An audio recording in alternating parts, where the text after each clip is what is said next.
Welcome back. Another element that you have available to you inside of most platforms that will allow you to make your workshop interactive are polls. You can create a poll that will be available to you once you actually start your webinar. We're going to click Create.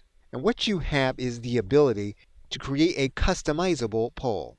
And so you have control over the way that the questions are going to appear, and you'll see different choices inside of different platforms.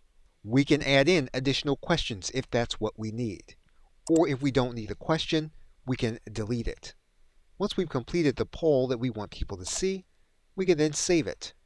And as you can see, we will then have a poll available. And when we're inside of our webinar, you'll see the poll that we have available. We can launch the poll to the attendees.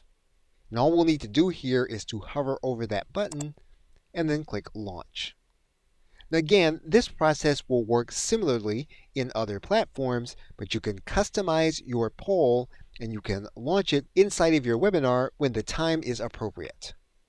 Okay, so with that, thanks, and I will see you in another video.